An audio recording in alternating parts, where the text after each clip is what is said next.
Hi, I'm Kathie Rollins with CMS TV California on Got to Have It, and sitting right next to me is the beautiful Tish Ciravolo. We are here to talk about Daisy Rock guitars. That's correct? right, that's right. Tish, how did you get started in this? Well, Daisy Rock Guitars is a company I founded 13 years ago. But it goes farther back than that. I played in a lot of bands in Los Angeles in the 80s. In fact, I was in a heavy metal all-girl band called Lipstick. We were the house band at the Whiskey in 89. Ooh. We played the No Bozo Jam every Monday night. And we played at the FM station a lot. The Battle of the Bitches, they would do that on Saturday nights once a month. And so I was in this heavy metal band, and I play bass guitar, but my problems really started, or I don't know if you want to say it a problem, but it was what I would call a kerfuffle really started with me as a musician.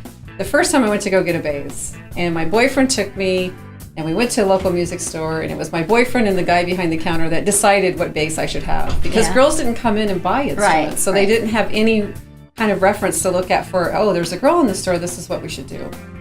So that was my very first experience with, wow, girls don't really play in bands. And then, so I played a lot of bands in the 80s in LA in the 90s, and I started dating my husband, and he worked at a music store, and he saw this problem that I had as a player, that basses were huge. In fact, the first one I'd gotten, I took it back the next day, and I got a Yamaha BX1, which was like a Steinberger rip, which was a headless bass, which was a lot lighter than the typical basses you would buy on the market.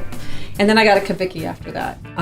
For those people that play out there, you know that the Kavicki's a really, really nice bass. So I had this problem where, you know, basses were huge and bulky and heavy, and I'm not like a small petite girl like you. I'm not like 5'1" and very delicate. I mean, I'm 5'8". I'm a girl, you know, and I still couldn't play it. So I thought, wow, think of all these poor girls that are even smaller than I am that even have to go through this, what I was going through. So my husband, you know, I was having this problem, and he built me a couple of basses based on the idea that she needs something lighter in weight and something easier to play.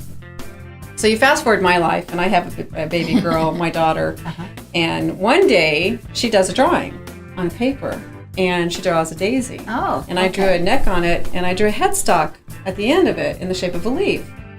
And I looked at the drawing, and I took it to my husband, and I said, you know what we should do? We should make guitars for girls. Because then if we could inspire more girls to learn how to play guitar, it'd be kind of like we'd be leveling the playing field, and there'd be more girls in the business, and more girls would want to learn how to play. But the idea was, you know, let's try to make this guitar playing for girls like the same way that girls are taught to play violin or to play piano or flute. Let's get to the root of it, where it is in culture.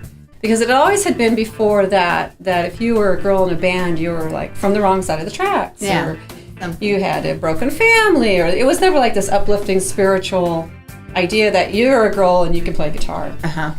So I started Daisy Rock Girl Guitars with my husband in 2000 with that one concept. Like, let's get something out there on the walls where girls are inspired to learn how to play guitar. And we came up with Daisy Rock. And since I had that very first guitar made, I had Courtney Love sign it at the Rocker Girl Conference in 2000. Oh, wow. And it's been inducted into the NAMM Museum. And the NAMM Museum, if you don't know anything about the NAMM Museum, it's a museum that shows all of the very first instruments that are ever created. Yeah, it's a great, it's an awesome experience. It's incredible. And right at the very end of that is a beautiful space that they put to Daisy Rock with my very first guitar and Nicole's first drawing. And it says, and here's a woman that decided to change the music industry.